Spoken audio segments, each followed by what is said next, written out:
Seja bem-vindo ao Conversa Capital. Recebemos esta semana António Mendonça, bastonário da Ordem dos Economistas. Muito obrigada por estar aqui com a Antena 1 e com o Jornal de Negócios. Como sempre acontece, começo por lhe perguntar o que é para si neste momento capital em Portugal. Em primeiro lugar, eu quero agradecer o convite, é com muito prazer que aqui estou.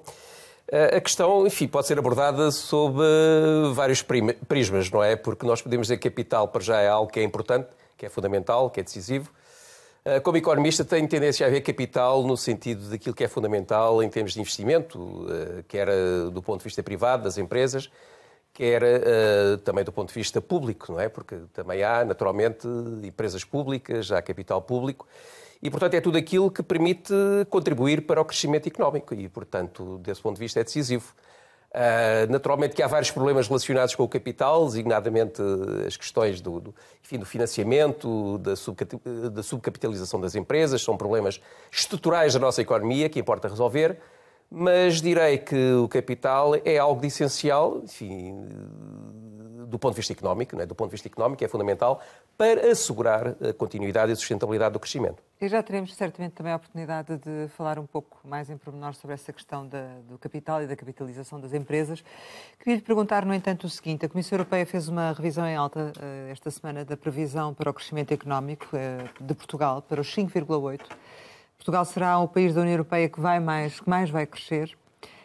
Pelo menos este ano, porque para o próximo ano a previsão é de 2,7%. A Comissão Europeia justifica este crescimento nomeadamente com o turismo, o impacto do turismo este ano e depois a neutralidade desse turismo no próximo ano.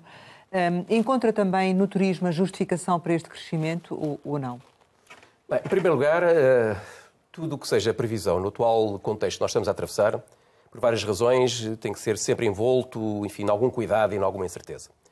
Naturalmente que é melhor ter previsões de crescimento do que ter previsões pessimistas relativamente à evolução do crescimento, mas eu teria tendência a ter alguma reserva. Aliás, eu já tive a oportunidade de me pronunciar sobre o Orçamento de Estado e dizer que havia uma perspectiva otimista do Governo relativamente à evolução da economia portuguesa e da economia europeia e internacional no seu conjunto. Parece que agora as perspectivas do Governo eram pessimistas relativamente a esta evolução da Comissão Europeia, destas previsões. Repare que neste momento os números são terríveis, não é? Eu vinha para aqui também a ver se não me enganava nos números, mas oscila entre os 4% mínimos que ainda em final de abril o Fundo Monetário Internacional previa para a economia portuguesa e agora 5,8%, que eu creio que é a projeção mais otimista daquelas que eu li, não é? Portanto, há aqui uma margem, uma amplitude bastante grande, o que significa que temos de ter cuidado. Há aqui vários fatores, enfim, tem a ver com um efeito base importante, enfim, que também compara em termos homólogos com a situação do ano, no ano anterior, portanto, há aqui um efeito de recuperação. É bom não esquecer que Portugal teve uma das maiores quedas, enfim, em 2020. E recuperamos mais devagar também, ou não? E recuperamos mais devagar, eventualmente. Também recuperamos mais devagar, evidentemente, e, portanto, pode haver aqui um efeito de aceleração, mas repare que estas perspectivas estão em consonância, enfim, com as previsões mais recentes, seja do Instituto Nacional de Estatística, seja o próprio indicador da atividade económica diária do Banco de Portugal, que apontam para um razoável dinamismo da economia portuguesa quando comparada, por exemplo, com as outras economias, com géneros europeias, ou mesmo a nível internacional. Há seguramente aqui vários fatores. Enfim, o turismo pode efetivamente ser um fator, enfim, a previsão que existe uma recuperação do turismo. Há sinais que apontam para isso, já está em curso. Digamos, pode ter aqui um efeito positivo. Vamos lá ver, a desgraça dos outros também, de alguma forma, pode ter aqui algum efeito positivo, na medida em que Portugal está mais afastado. O impacto é menor. Conflito do impacto. Para além, de facto, do impacto ser menor, a dependência energética, etc., tudo isso, embora, enfim, Portugal também não está dependente diretamente e não sofre os efeitos diretos, mas pode vir a sofrer os efeitos indiretos, na medida em que países com os quais nós temos relações muito fortes, designadamente a Alemanha, enfim, a própria Espanha aqui ao nosso lado, são economias que potencialmente receberão efeitos muito importantes daquilo que se está a passar, não é? Mas não é mais preocupante do que propriamente os 5,8% ou o otimismo nesta previsão, a quebra para 2,7% em 2023? É preocupante. É preocupante porque, digamos, é no fundo recuperar uma tendência que já vem de trás. E há aqui um problema estrutural que eu tenho, enfim, enquanto economista, mas também agora na minha qualidade de bastonário tenho chamado a atenção, que é, no fundo, o crescimento em Portugal nas 2 últimas ou 3 décadas, tem estado muito fraco. Quer dizer, nós não temos conseguido encontrar uma trajetória sustentável de crescimento. Não quer dizer que não haja períodos, 1 ano, 2 anos, 3 anos, em que de facto até crescemos, mas quando nós comparamos a evolução em termos médios, de facto é muito negativo. E esta dependência ao turismo, não é? Quer dizer, exatamente, esse é outro fator. Sim. Eu julgo que o turismo é bom, mas repare, é aquilo que eu costumo dizer, Portugal necessita de certa maneira de um novo modelo económico. Digamos que tínhamos um modelo antigo que se esgotou. Houve a tentativa de construir um novo modelo económico muito baseado na nossa integração europeia, mas de facto esse modelo não se articulou e não se construiu de forma coerente. Nós, fundamentalmente, enfim, respondemos a estímulos externos. A própria entrada no euro, quando nós olhamos e comparamos as taxas de crescimento pós-entrada no euro, de facto também tiveram uma tendência para se reduzirem. Portanto, somos reativos, reativos em vez de proativos, é isso? Exatamente. Nós temos tido, nos últimos anos, uma tendência mais reativa, respondemos a estímulos externos, provavelmente com efêmeros, e, portanto, não há aqui uma força interna, endógena, que permita aproveitar as conjunturas que são favoráveis, externas, designadamente a questão do turismo, mas que permitam sentar a economia numa estrutura mais diversificada, com mais coerência e que permita resistir aos choques externos. Mas não é? então que modelo é que devia ser esse? Bom, aqui basta olhar para aquilo que neste momento têm sido as preocupações europeias. Repare que a própria Europa ficou surpreendida com o que está a ocorrer. Em primeiro lugar, com a dependência energética, acordou para a necessidade de encontrar formas mais sustentáveis de assegurar, enfim, o abastecimento energético, mas também ficou espantada com a dependência que tem de matérias-primas essenciais de outros países. Mas Portugal, nesse ponto, não está tão dependente quanto outros países, não é? Exatamente. E vamos lá. E a própria Europa fala neste momento num processo de reindustrialização, da necessidade de encontrar bases internas, precisamente que deem mais sustentabilidade a todo o processo de crescimento e que provavelmente tem que olhar para a globalização numa perspectiva, não é, penso eu, e não deve ser essa a perspectiva, de negar a globalização e voltar a uma situação de autarcias económicas ou de nacionalismos económicos exacerbados, mas é gerir um pouco melhor a globalização. Há um problema que para mim é central no processo de globalização, que é o seguinte. De facto, as empresas globalizaram-se, foram criadas as cadeias, enfim, internacionais de valor, mas não houve a capacidade, em termos das instituições internacionais, particularmente aquelas que têm a seu cargo uma certa gestão macroeconómica global, de acompanhar esse processo.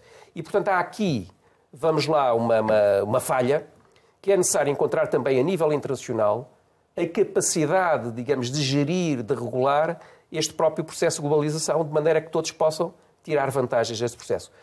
Tivemos, a seguir à Segunda Guerra Mundial, até aos anos 70, 80, apesar de tudo, instituições internacionais, como o sistema de Bretton Woods, que acabava por funcionar como não direi um governo, mas uma agência de regulação económica internacional, que tinha impactos importantes e que permitiu assegurar o crescimento económico internacional, mas depois, a partir de certa altura, perdeu-se essa capacidade. E os Estados, de certa maneira, e os governos, perderam capacidade de influenciar. Mas como é que Portugal pode aproveitar estas falhas, digamos assim? Penso que Portugal, dentro de certos limites, também pode ter cuidado. Nós, repara, porque é a nossa dependência do turismo? Porque nós, com todos os aspectos positivos que ocorreram em termos da economia portuguesa, mas nós perdemos capacidade interna produtiva.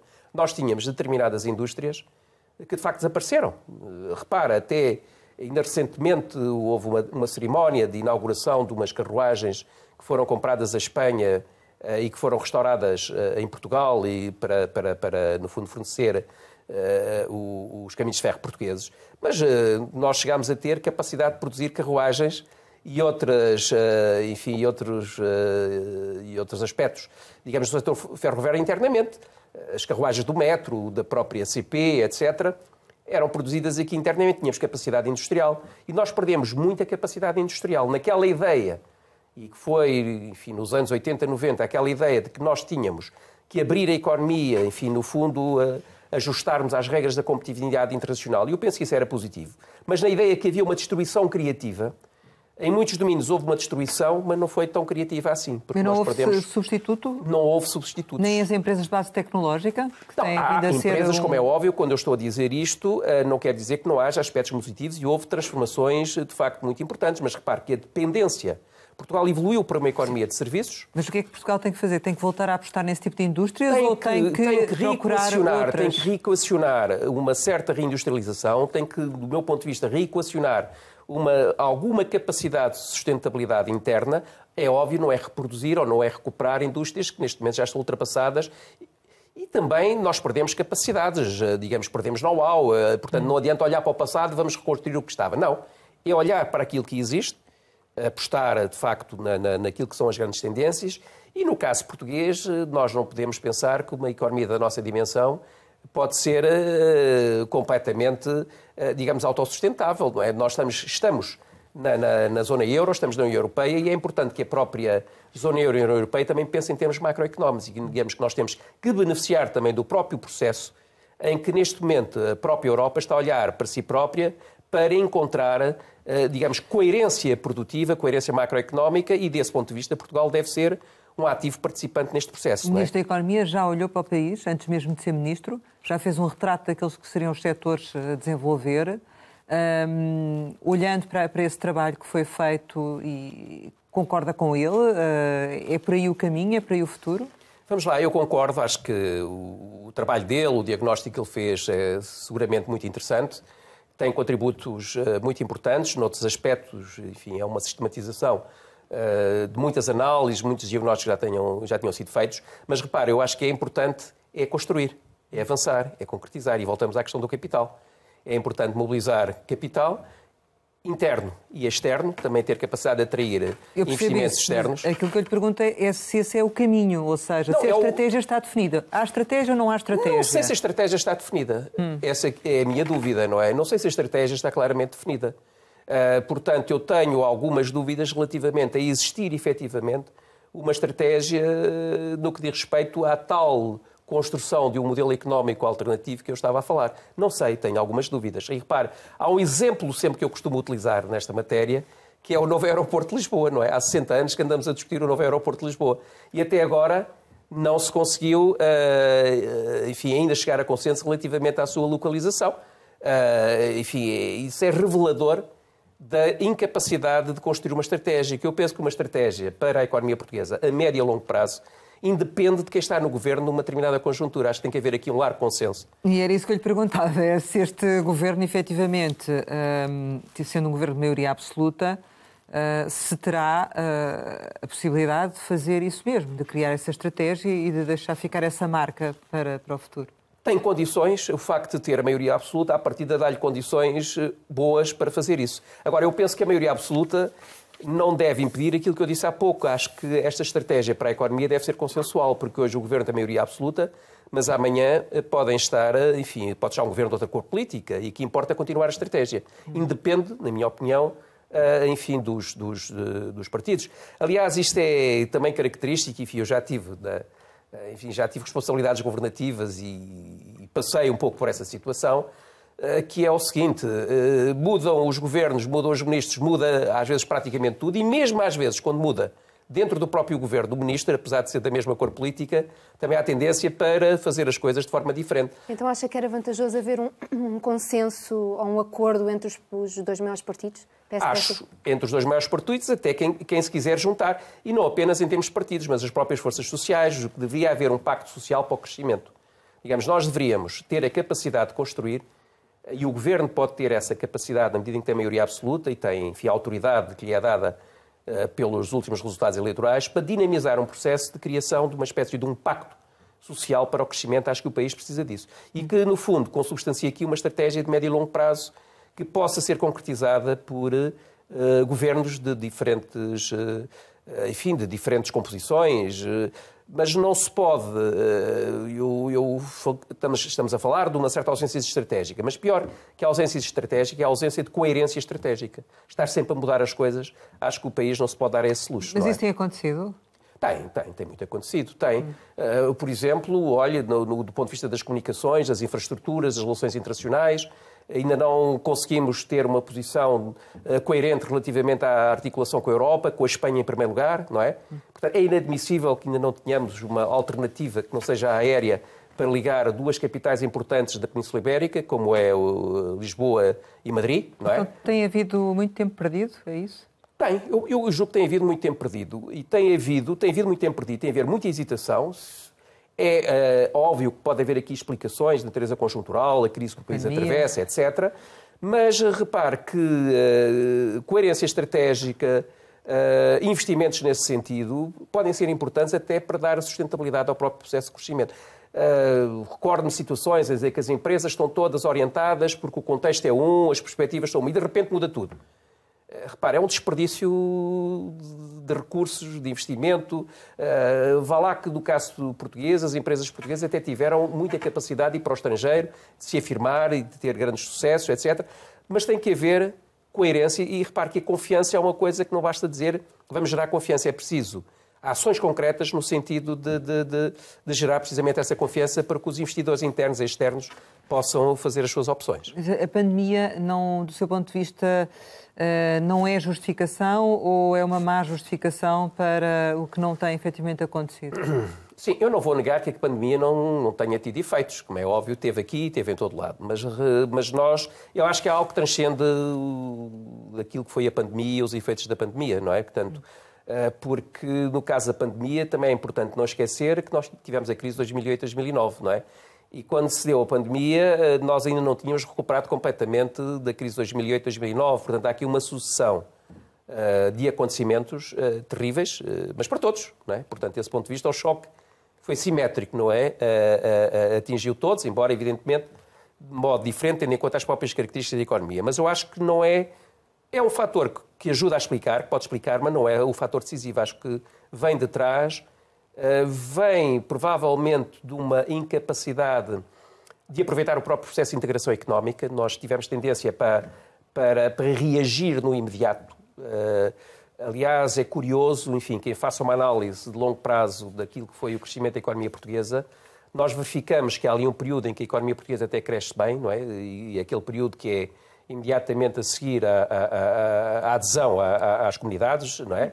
Há ali uns anos, mas depois imediatamente esgota-se o fluxo de fundos e imediatamente nós caímos, digamos, numa tendência estagnante, não é? E eu espero que aquilo que está a acontecer agora com as verbas do PRR e, enfim, do 2030, não é? Portanto, não vão gerar o mesmo tipo de fenómeno. Quer dizer, há uma injeção muito grande de fundos, enfim, que têm, obviamente, impactos nos primeiros anos, mas deixam pouca coisa. E por isso é que eu penso que é muito importante haver um processo de monitorização, de acompanhamento progressivo, de correção de trajetórias. Mas vocês supostamente iam fazer isso, não é?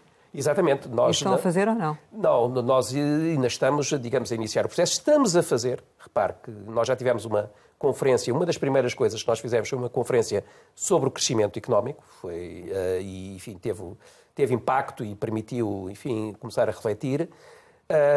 Amanhã vamos ter uma conferência também sobre o orçamento, mas não é sobre o orçamento, enfim, sobre o orçamento também a maior parte das coisas já estão ditas, é perspectivar em termos daquilo que será o futuro, essa também é a nossa preocupação, e queremos continuar a ter iniciativas que vão no sentido de facto, de acompanhar e, se for caso disso, sugerir, enfim, medidas para tornar mais eficiente a utilização dos fundos. Mas teme que o PRR seja uma oportunidade desperdiçada?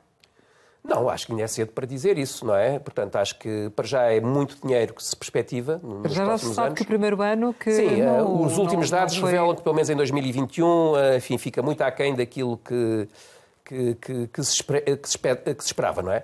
Bom, aí é óbvio que a questão da pandemia pode ter tido a sua responsabilidade, mas também eu julgo que há aqui... Nós também temos tendência para ser muito burocratas na gestão das coisas. É tudo muito difícil, tudo muito complexo. E, por outro lado, enfim, também há aqui, penso eu, fatores que, entretanto, vieram, cá está a natureza conjuntural, que também podem ter tido algum efeito, designadamente o aumento dos preços de energia. Por exemplo, na construção os preços estão por aí acima, etc. Enfim, há fatores, mas o que é que isto significa? Isto significa que nós temos de estar atentos e temos de ter a capacidade de ir corrigindo e de encontrar medidas que possam corrigir. Os valores dos contratos estão sempre a mudar em função desses problemas da energia, das matérias-primas.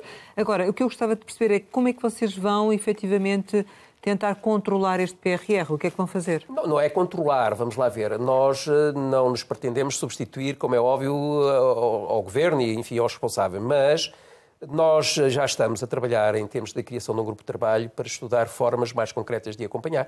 E, portanto, nós vamos chamando a atenção. Enfim, dê-me um exemplo para percebermos melhor o que será o vosso acompanhamento. Não, por exemplo, setores concretos. Não é? Nós vamos fazer, por uma hipótese, um estudo, uma conferência com especialistas do setor em que eles possam dizer o que é que está a acontecer nesse setor concreto relativamente à aplicação das verbas de PRR. Ou seja, não será numa atitude fiscalizadora? Podemos fazer indicadores económicos e estamos também a pensar nisso, no sentido de criar indicadores que tenham a ver com a evolução. Nós estamos a trabalhar nisso, enfim, temos vários colegas, enfim, que são especialistas em diferentes áreas, que nós queremos mobilizar no sentido de ir construindo progressivamente. Agora, repara, a Ordem dos Economistas também não se pode substituir às instituições, e felizmente que o país tem várias instituições que estão a acompanhar, desde já o próprio Conselho das Finanças Públicas, enfim, e outras instituições têm competências técnicas e capacidade e com as quais nós também temos intenção de trabalhar e de colaborar no sentido de precisamente acompanhar e alertar para aquilo que deve ser feito. Mas julga que o acompanhamento destas instituições, do Conselho das Finanças Públicas, do Tribunal de Contas, é suficiente? Não. Digamos, são importantes, como eu disse, têm competências técnicas para o fazer, é importante que o façam, mas tem que haver da parte de outras instituições, não apenas a Ordem dos Economistas, mas a Ordem de Economistas em Portugal, terá necessariamente a obrigação de também ter uma palavra a dizer relativamente a essas matérias, não é? Evidentemente, com as limitações que são normais numa instituição da nossa natureza, mas não vamos prescindir de ter também uma palavra a dizer nessa matéria. Mas e faria sentido uma entidade independente dedicada apenas só ao PRR? Não sei, é uma questão para discutir, porque repara, o país também tem uma certa tendência que é construir e criar instituições, isto, daquilo, daquilo outro, e muitas vezes tirar conteúdo àquilo que existe. Por exemplo, uma das coisas que deveria estar a funcionar em pleno, que nós desmantelámos num determinado período, mas enfim, que agora há intenções de criar, era um departamento de planeamento, não é? Que deveria existir e deveria ter um papel bastante ativo, de facto, no acompanhamento. Enfim, está dividido, enfim, há um Ministério específico, tem a responsabilidade do PRR, mas eu julgo que uma estrutura, como já existiu no passado, que tinha quadros técnicos, muitos quadros técnicos com competência para acompanhar e para tomar também decisões importantes nesta matéria, deveria estar a funcionar em pleno para acompanhar tudo isto, não é? Portanto, cá está. No país também eu penso que há aqui um déficit de capacidade de planeamento que tem que ser suprida rapidamente, não é? Nós temos que ter, enfim, essas competências a nível da administração pública, e cá está, a própria administração pública, eu acho que precisava digamos, de medidas profundas e sérias, que não tem tido, na minha opinião, não tem tido. Há aqui muita lacuna, designadamente na capacidade de atrair pessoas com competências e jovens, não é? E, portanto, ser também um polo de atração. Acho que nos interessa que estejam a trabalhar na administração pública pessoas da máxima competência e não pessoas que, enfim, que são competentes. Não quero estar a dizer que não o são, não é isso, mas que temos déficit, perdemos capacidades, perdemos competências. Mas vocês não vão acompanhar, eventualmente, as alterações na administração pública, não? Portanto, isso não vamos acompanhar, não sei, enfim. Não sei, estou a perguntar, porque... Não, aliás, nós temos várias vezes chamado a atenção que quando se fala muito em reformas estruturais, que uma preocupação deve ser precisamente a reforma da administração pública, mas não deve ser no sentido, como normalmente é utilizada, que gasta demais e é preciso cortar e reduzir. Acho que isso é péssimo. E continua a gastar. Mas continua a gastar, exatamente, continua a gastar, mas o que é importante é que gaste bem, não é? E que gaste orientado para aquilo que é fundamental para o país, não é? E sobretudo, que tenha, como eu disse, essas competências que em muitos domínios deste momento não tem.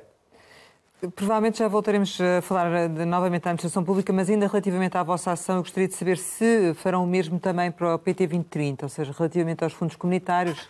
Sim, nós vamos, de um modo geral, também. Quando se fala do PRR, o que eu estava a dizer era, enfim, também para tudo aquilo que diz respeito à utilização dos fundos europeus, não é? No sentido... Mas será mais numa base de realização de conferências, de reflexão, do que propriamente fiscalização, digamos não, assim? Vamos lá ver. Não, nós não temos competências de natureza de fiscalizar, não é?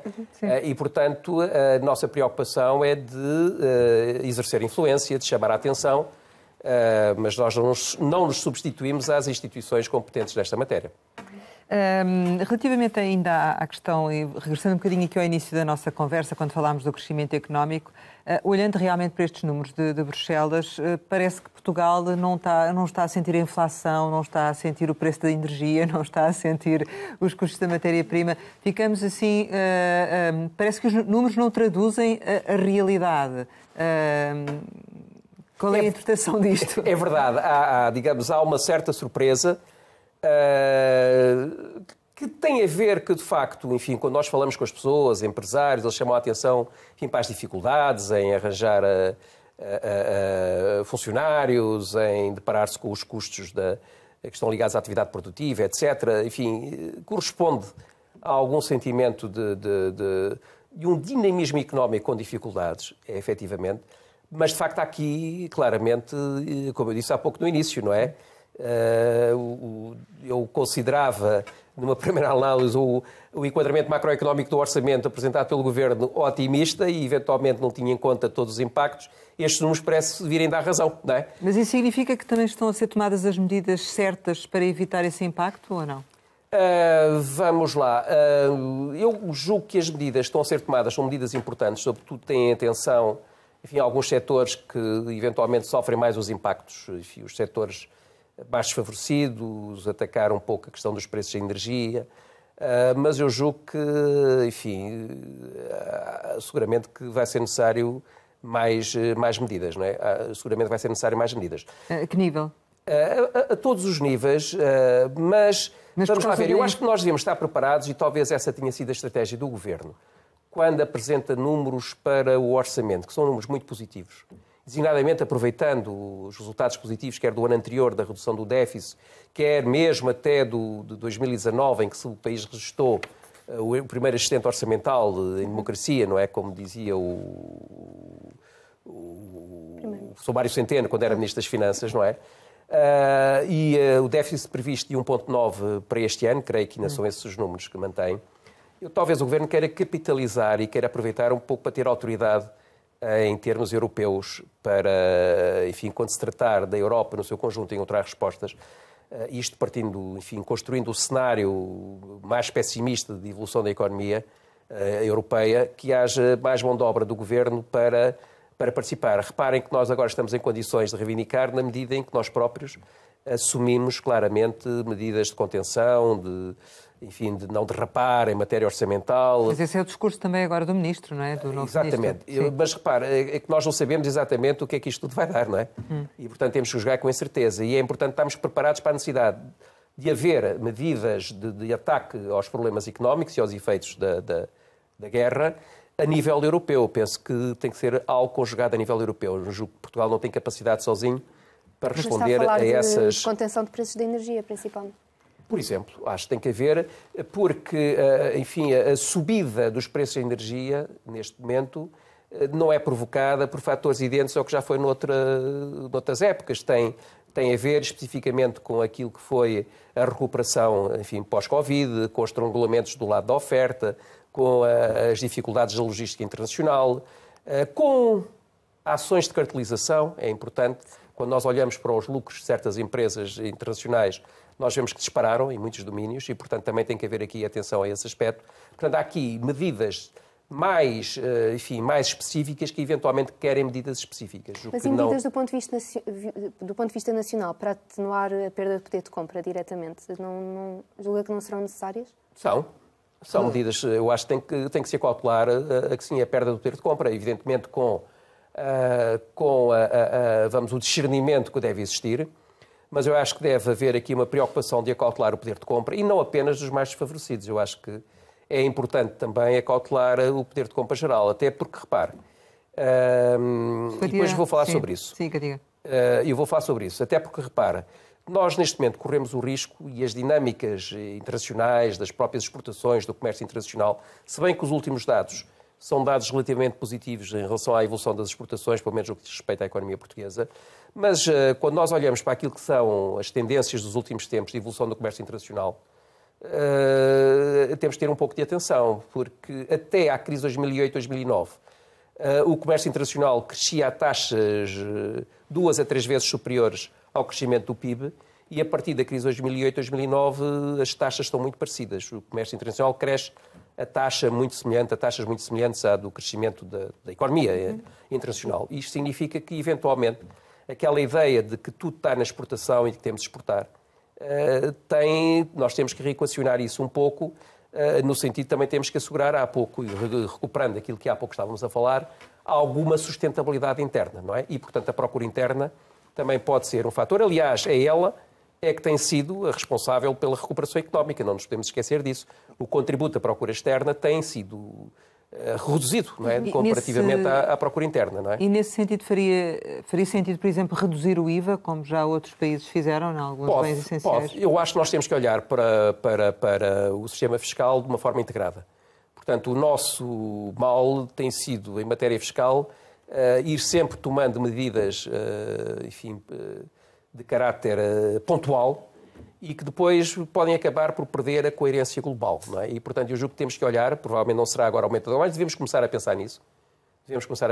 Se calhar já para o próximo orçamento. Aliás, este orçamento já leva, no fundo, a economia já 5 meses já passaram e, portanto, já temos que começar a pensar no orçamento e provavelmente olhar para o sistema fiscal de uma forma mais integrada. Mas faz todo o sentido, penso eu, rediscutir, enfim, as taxas do IVA, não é?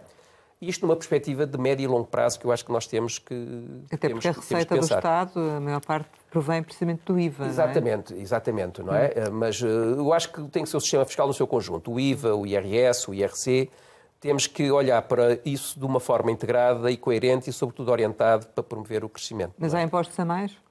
Não há impostos a mais, todos nós nos queixamos dos impostos, não conheço ninguém, mas quando nós olhamos para aquilo que é, vamos lá, quer o lado das receitas, quer o lado das despesas, o peso do orçamento de Estado, enfim, estamos abaixo até daquilo que são os países mais desenvolvidos da Europa e, portanto, repare, porque o próprio orçamento de Estado tem um efeito dinamizador da economia, não é? Portanto, a despesa também gera dinamismo económico, gera mais receitas. Aliás, a recuperação das receitas em 2021, que permitiram a redução do déficit, em parte deve substancialmente ao dinamismo económico. Portanto, tudo aquilo que seja efetuar e contribuir para o dinamismo económico acaba por ter efeitos positivos em termos das receitas. Agora, qual é o nosso problema?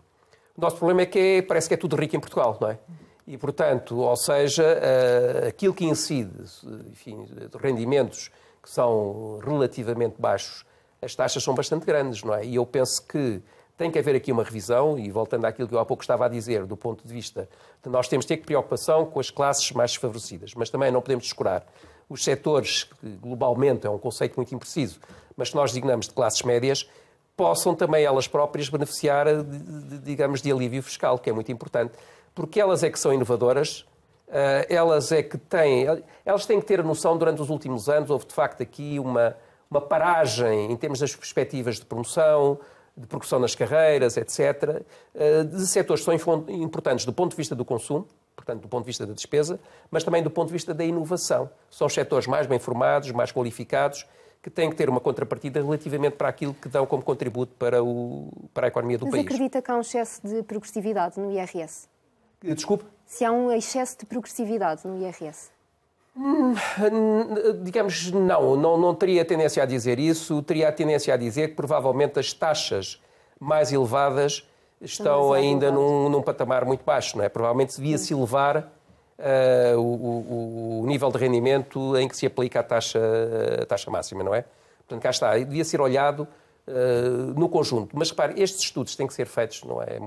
Nós não podemos estar aqui, enfim, a dizer que devia ser assim ou assado, porque acho que é importante que haja técnicos a estudar os impactos, o que é que isto reage, para encontrar, digamos, as formas mais adequadas. Agora, que o sistema fiscal não é um sistema fiscal amigo do crescimento, de facto não é. Está muito aproveitado para Isso é, enfim, o drama de economias como a nossa, de pequenas, que nós temos, de facto, que atender a vários setores. Temos que ter o ensino, temos que ter a saúde, temos que ter a segurança, enfim, agora vamos ter que também dar uma particular atenção à própria defesa, não é? E, portanto, ao próprio orçamento militar, e é evidente que isto tira tudo, não pode ser, mas agora a solução não está pura e simplesmente em aumentar impostos, está em colocar impostos e aplicá-los de uma maneira que gere dinamismo económico que permita o crescimento. Esse é que é o grande desafio. Temos aqui, no entanto, uma circunstância que é, neste momento, a inflação, a possibilidade do aumento das taxas de juro e, portanto, no fundo, o fazer é sustentar o crescimento económico ou combater a inflação. Vai ser um pouco esse o dilema. Do seu ponto de vista, olhando para Portugal, como é que podemos gerir isto? A decisão não é só nossa, depende também do Banco Central Europeu, mas, enfim, como é que depois em Portugal se pode gerir isto? Compensando, por exemplo, com os salários ou não? Vamos lá. Em primeiro lugar, a resposta à inflação pela via das subidas das taxas de juros, eu tenho bastantes reservas a isso. Porquê? Tenho bastantes reservas porque, tendo em conta a incerteza que existe relativamente à evolução da economia europeia e internacional, tendo em conta o nível de endividamento geral, e particularmente de países como Portugal, tendo em conta a necessidade de promover o investimento, a subida das taxas de juros pode favorecer o desenvolvimento de uma nova recessão e acentuar todos esses aspectos. Nós não nos podemos esquecer que a própria zona euro, em 2008 e em 2010, creio, tentou subir as taxas de juros, precisamente estava preocupada com a inflação. E o que provocou foi exatamente o contrário, foi mergulhar a economia de uma recessão. Daí as hesitações do BCE também. Daí as hesitações do BCE. Eu acho que a Christine Lagarde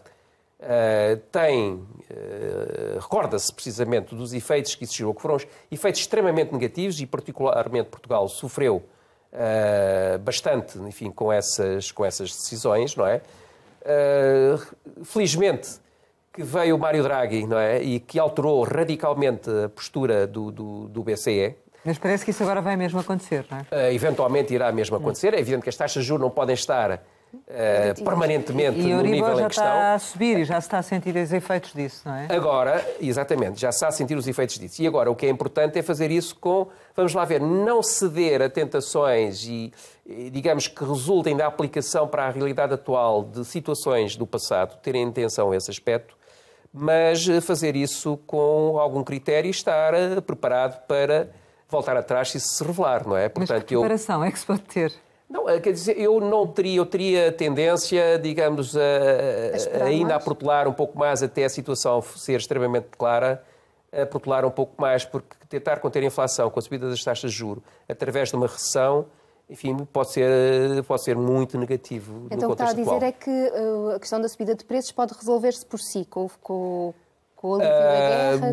Vamos lá ver. Pode resolver-se por si. Enfim, aliás, neste momento a análise ainda dominante, embora tenha havido nuances, é de que o aumento dos preços tem um caráter transitório. Não é? Pode ser este transitório pode ser mais ou menos prolongado no tempo. Aquilo que aconteceu agora com a guerra seguramente é um fator que eventualmente irá prolongar no tempo estes efeitos, particularmente a energia.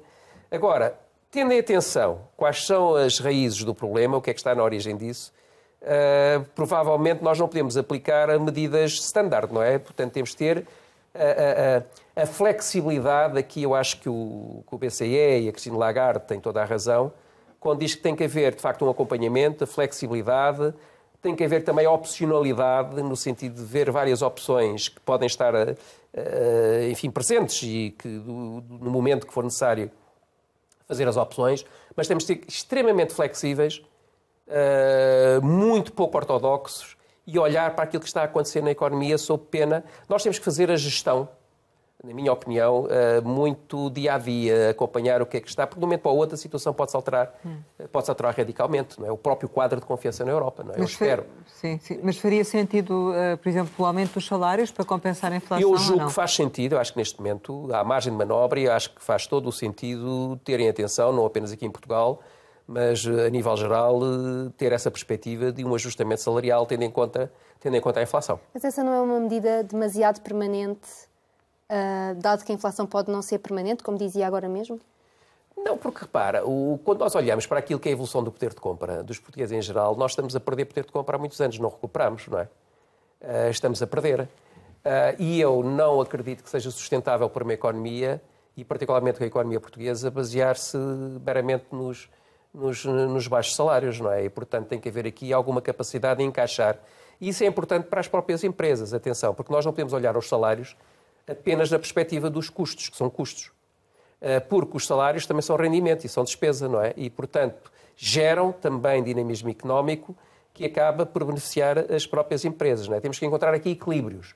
E por isso é que eu volto à questão inicial, àquilo que eu disse, que é necessário que estas coisas todas sejam discutidas em sedes próprias, na concertação social, enfim, com as instituições empresariais, o Governo, no sentido de encontrar aqui um equilíbrio que seja razoável e que permita atender a todas as perspectivas. Mas quando fala do Pacto Social, está a falar também ao nível dos rendimentos e dos salários? Sim, eu julgo que pode ser uma componente importante também desse pacto para o crescimento, não é, como eu estava a dizer, também a definição de algumas regras relativamente à evolução dos salários e dos rendimentos. Porque esse acordo também com a direita, no passado, não correu bem, portanto, dos dois grandes partidos, e não havia maioria absoluta, não é? Parece que esses entendimentos em Portugal são sempre difíceis de obter, não é?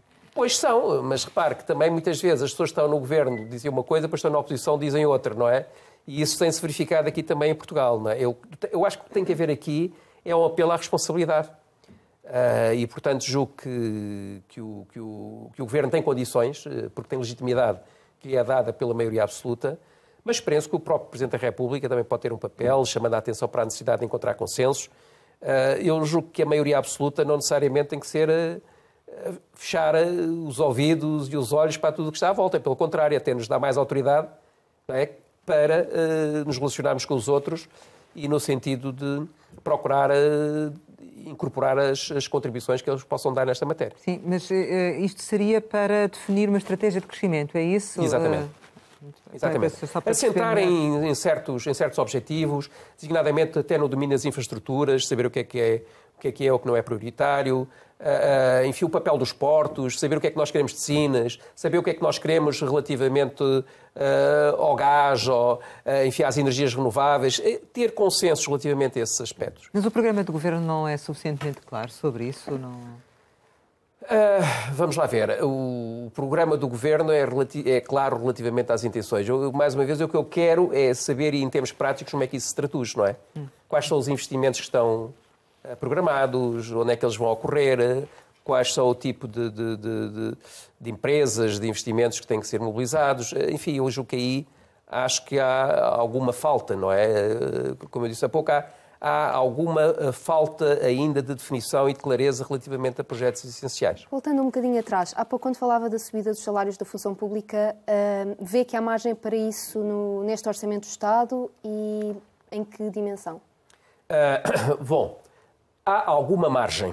Há alguma margem que ela deve ser explorada. Não vou dizer qual é a percentagem que aumenta, eu acho que isso deve ser fruto da negociação entre o Governo e os responsáveis, as organizações sindicais, enfim, e outras nessa matéria, mas eu julgo que é importante que haja alguma atenção e algum cuidado a isso, porque isso também é importante para a dinamização da própria economia nacional. E para captar, voltando há pouco à conversa, quando eu lhe dizia, certamente falaremos sobre isso, para poder captar pessoas para a administração pública, exatamente, não é? Porque realmente o nível salarial também não ajuda. Não ajuda e neste momento é um drama, porque quando nós olhamos para aquilo que é a situação dos jovens, aliás, nós na Ordem dos Economistas vamos dar também uma atenção muito particular aos jovens, enfim, economistas. De facto, nunca se formaram tantos economistas, não é? Toda a gente fala da qualidade da nova geração, mas também a realidade é que muitos deles estão a procurar trabalho no estrangeiro, não é?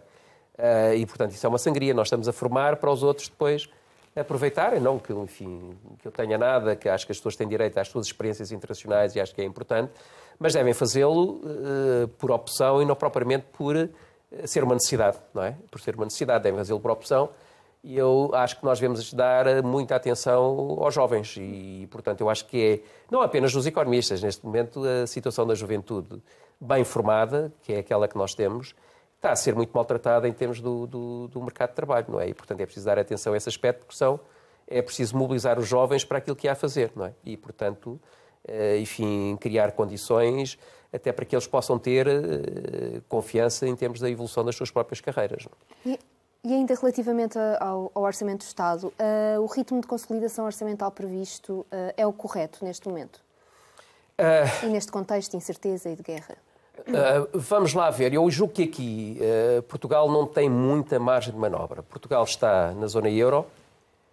Portugal é um país que tem um endividamento bastante grande, enfim, e tem que acautelar, porque nós não sabemos, nós já fomos vítimas no passado de alterações radicais da União Europeia nesta matéria. Eu recordo-me em 2008, 2009, enfim, se vocês recordam até do plano Barroso, que era para dar resposta à crise, a ideia era gastar investimentos, etc. E depois, passado pouco tempo, logo em 2010, houve uma inflexão e os países até que estavam, tinham uma posição e tinham avançado com projetos, como era o caso de Portugal, acabaram por sair penalizados relativamente a essa matéria. E, portanto, esta alteração de políticas, ou seja, quando eu falo de falta de coerência do país, não é nada que também não exista lá fora, não é? E na própria União Europeia. E, portanto, Portugal, julgo que tem a preocupação de ter as coisas minimamente controladas para não ser surpreendido. Agora, enfim, pôr-se a gastar ou a ter déficits que depois, mais tarde, possam voltar-se contra o próprio Portugal. Sim, mas pelo menos ou seja, Portugal tem que também ter um papel ativo nas instituições europeias, no sentido de haver aqui uma resposta conjunta e integrada. No fundo, é importante ter o aval do conjunto na resposta à crise. E por isso é que eu digo que as metas de consolidação orçamental para Portugal também se explicam à luz de que Portugal, enfim, quer ser reconhecido como sendo um país que respeita as regras, não é? Portanto, eu penso que aqui tem que haver uma atitude global da Europa, no seu conjunto, da zona euro, porque neste momento os problemas são problemas da zona euro, enfim, da União Europeia, mas particularmente da zona euro no seu conjunto. E, portanto, a resposta tem que ser uma resposta integrada do conjunto da zona euro e não deixar os países abandonados. Sim, mas a atitude global, pelo menos este ano, é de manter as regras orçamentais suspensas. Portanto, a minha questão é se não seria útil aproveitar ainda essa flexibilidade para atacar questões mais prementes, como a perda de poder de compra. Sim, é uma hipótese, é uma possibilidade. Digamos que haveria margem de manobra para outra atitude. Não é? Mas o Governo escolheu esta, não é? Portanto, mas eventualmente haveria margem de manobra para um pouco mais de arrojo relativamente a essa matéria. Mas, como eu disse, aqui pode ter pesado um certo medo de que as regras se alterem rapidamente a nível da Europa e Portugal poder ficar pendurado, não é? Há aqui um motivo de precaução. Aliás, eu tive a oportunidade também aqui num programa em que me convidaram para comentar o anterior orçamento, aquele que caiu, de dizer que o anterior orçamento era tímido e precavido, não é? De certa maneira, o orçamento atual também tem uma certa dose de timidez e de precaução que se justificam à luz da incerteza que existe no contexto europeu e, portanto, julgo que o governo português quer ter margem de manobra para poder atuar e ser mais ativo num cenário em que a situação se agrave. Esta é uma interpretação, enfim, não sei se está correto ou não, mas pelo menos é a interpretação que eu faço. O Conselho de Finanças Públicas, também na apreciação que fazia esta semana, dizia que o orçamento de 2020 foi expansionista, o de 2021 foi neutro, e, enfim, sobre o de 2022 ainda não se pronunciava, mas aquilo que eu lhe pergunto é, e 2023, será que efetivamente esta timidez que é consciente, digamos assim, que será apenas temporária e que efetivamente o Governo está a tentar pôr os trunfos todos depois no orçamento de 2023? Não sei. Vamos lá ver. Eu acho que ainda é cedo para fazer formulações dessa natureza. Dada a incerteza que atualmente existe, acho que é importante esperar mais algum tempo para ver como é que isto tudo evolui, para ver como é que a economia europeia evolui, como é que o conflito entre a Rússia e a Ucrânia evolui, para depois, com alguma sustentabilidade, poder emitir opiniões dessa natureza. Acho que ainda é muito cedo. Eu acho que estamos a fazer, como eu disse há pouco, uma certa gestão no dia-a-dia, muito em cima do terreno. Podemos discutir e pensar as coisas mais em termos estratégicos, o que é que seria necessário, mas em termos da concretização no curto prazo, julgo que temos de ter algum cuidado até perceber como é que as coisas evoluem a nível europeu, não é? E, portanto, acho que esse é um...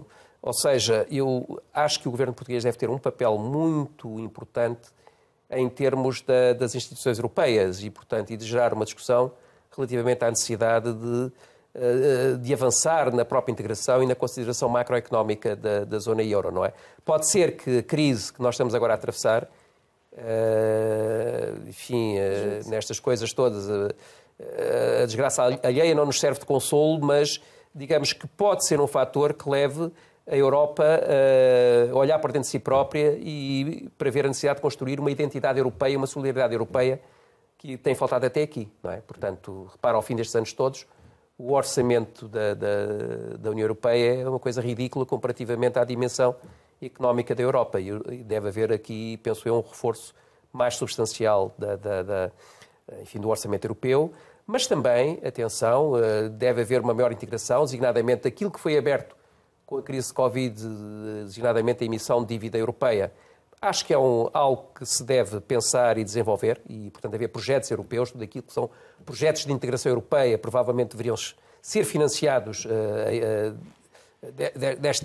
deste modo. Portanto, haver mais solidariedade e mais integração europeia, eu acho que é fundamental e Portugal pode ter um papel importante e um papel ativo na introdução desta necessidade e desta consciência no plano europeu. Então, por aquilo que nos está também a dizer, não acredita que haja aqui muita abertura do Governo a aceitar propostas da oposição nesta discussão da especialidade do orçamento? Bom, isso é uma... Eu não me atrevo a dizer se há ou não há, enfim, temos que olhar para aquilo que dizem os responsáveis. Eu espero que haja capacidade do Governo de aceitar propostas da oposição. E relativamente às empresas, olhando para o atual panorama português, temos um tecido de pequenas e médias empresas muito grande, uma parte substancial, dominante, não é? Sente que as empresas estão um pouco sozinhas neste momento de dificuldade ou realmente tem havido o apoio necessário para que ultrapassem esta crise, nomeadamente em alguns setores, não é? Porque há sempre outros a beneficiar também. Sim, vamos lá ver. Temos que ver o que é que os próprios responsáveis das empresas, aos mais diferentes níveis, dizem relativamente a essa matéria, não é? E, portanto, eu julgo que, a nível das próprias empresas, tem que haver... Quando nós falamos nas modificações estruturais, no novo modelo económico, é óbvio que quem vai protagonizar isso tem que ser as empresas, são as unidades produtivas, da indústria, dos serviços. E, portanto, tem que haver também essa preocupação de criar as condições e que os próprios investimentos devam ser canalizados e as ajudas às empresas em função de objetivos concretos. Eu acho que deve haver essa preocupação. E, portanto, que os financiamentos sejam feitos, que as ajudas sejam feitas, tendo em conta objetivos de natureza mais geral. É o que eu disse há pouco, a necessidade de haver estratégia, a necessidade de haver planeamento e a necessidade das empresas de saber com o que contam, porque também é muito importante que elas saibam a médio e a longo prazo com o que podem contar. E isso deve ser feito. E, enfim, eu temo que em alguns domínios estes objetivos sejam de natureza muito geral. E, portanto, deve haver coisas mais específicas, projetos mais concretos, não é? Que se traduzam na construção aqui ou na construção acolá de uma empresa ou de fazer uma melhoria aqui ou acolá. Acho que deve haver mais coisas nesse sentido. E, portanto, que a ação do Governo deve ser feita com este objetivo. Estamos praticamente a concluir. Queria lhe perguntar se será a vossa intenção também pedir reuniões ao Governo e reunir com alguns ministros ou com o próprio Primeiro-Ministro sobre tudo aquilo que falámos aqui. Nós temos tido contactos. Aliás, amanhã, na nossa conferência sobre o orçamento, vai estar o Ministro das Finanças, o Dr. Fernando Medina. Vamos ter também pessoas de outras áreas políticas do Governo, diferentes do Governo, precisamente para gerar a discussão. Vamos ter também uma intervenção do Governador do Banco de Portugal e nós temos estado em contacto com eles e vamos procurar também com regularidade, mesmo a nível, vamos lá, não só através de conferências, mas a nível de encontros e temos, enfim, temos programadas essas iniciativas no sentido de discutir e de propor e de ouvir o que têm a dizer, não é? Em que medida é que querem maior intervenção dos economistas?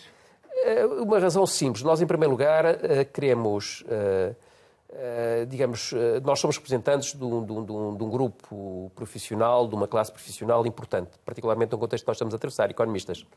E, portanto, queremos garantir também que os economistas são chamados a exercer as suas responsabilidades, não é? Porque nós olhamos e vemos muita gente que muitas vezes tem intervenções e é tratada de igual modo como os economistas, e acho que é importante chamar a atenção para a formação, para a responsabilidade, para a necessidade de ter economistas, e que o Governo deve ter isso em atenção. Portanto, Quer dar uma valorização. De alguma situação em que faça sentido isso acontecer? Não, eu não queria dar exemplos, porque nestas coisas todas, ao dar exemplos, estamos a personalizar muitas vezes as coisas e eu não queria, não é? Mas para dizer que há muitas situações em que, de facto, enfim, os economistas muitas vezes são, vamos lá ver, são preteridos relativamente... Em detrimento de quem? Em detrimento de outros profissionais, não é? E era importante garantir que, por exemplo, nos projetos, nas análises que são feitas de viabilidade económica, de análise de custo-benefício, de análise de investimentos, etc., que tivessem pessoas com competência que pudessem certificar, no fundo, aquilo que está a ser feito, não é? Portanto, no fundo, esta ideia geral de procura e de defesa da qualidade de tudo aquilo que é feito passa também, no nosso caso, pela garantia que os economistas participam nessas discussões. Portanto, ou seja, criar as condições e promover que os economistas possam ser chamados a exercer as suas responsabilidades e as suas competências nos momentos e nas ações específicas, aliás, como outras classes profissionais, não é? Os engenheiros, os médicos, na saúde, etc. Isso tem que ser geral. Essa é a nossa preocupação que nós temos em relação aos economistas. A Ordem tem cerca de 12.500 membros, Sim. Não é? Quantos é que quer ter no final do mandato? Quero ter mais, mas não quero também, neste momento, estar a avançar com números, não é? Sabe que a Ordem dos Economistas não é de inscrição obrigatória. Por isso lhe pergunto. Não é de inscrição obrigatória. Senão seriam mais, certamente, não é? Sim, eventualmente teríamos mais, mas nós queremos ter mais, e o que é importante é que os economistas sintam a Ordem como um fator, enfim, de prestígio para a sua própria atividade e para o reconhecimento social da atividade profissional que exercem, não é? E temos de trabalhar nesse sentido. Aliás, pouca gente sabe, mas para ter o título de economista é preciso estar inscrito na Ordem.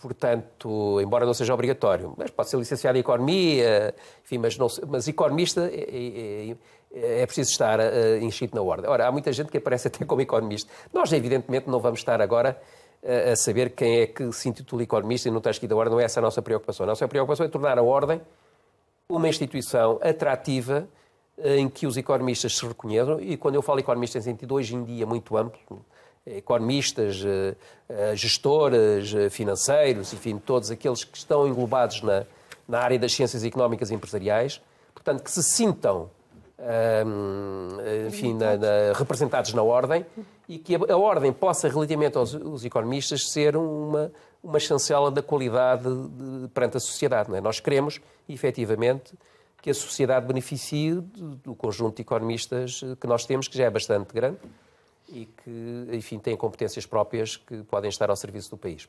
António Mendonça, chegamos ao final e, como habitualmente costumamos lançar algumas palavras com uma resposta rápida. A primeira é Estoril. Estoril? Sim. Foi onde eu nasci. ISEG. Onde eu me formei. PS. Com quem eu tive e tenho ainda grandes relações. António Guterres. É uma pessoa que eu tenho a maior consideração. José Sócrates. É uma pessoa que foi primeiro-ministro do governo a que eu pertenci e, portanto, e nessa qualidade, naturalmente, que tenho maior respeito por ele. TAP. TAP é uma empresa que tem um papel importante em Portugal. É uma empresa que pode ser estratégica para o país, não apenas para o país, mas tendo em conta aquilo que Portugal é no mundo. Não nos podemos esquecer de todo o mundo lusófono, da diáspora portuguesa. Eu acho que é uma empresa que pode ter um papel desde que seja bem gerida e desde que também tenhamos em relação a ela objetivos de natureza estratégica. Para uma resposta rápida. PPPs. PPPs. PPPs, enfim, é uma forma de organizar a produção, manutenção e desenho de infraestruturas que são vitais para o país. Enfim, há essa e há outras. Regionalização. Regionalização é algo que devemos olhar com cuidado. O país é pequeno e, portanto, a regionalização tem que ser enquadrada dentro desta ideia de um país que não tem, enfim, tradição de regiões e o risco, não devemos correr o risco de criar mais burocracia e mais instituições que, no fundo, gastem. Família? Importante. Praia? Adoro.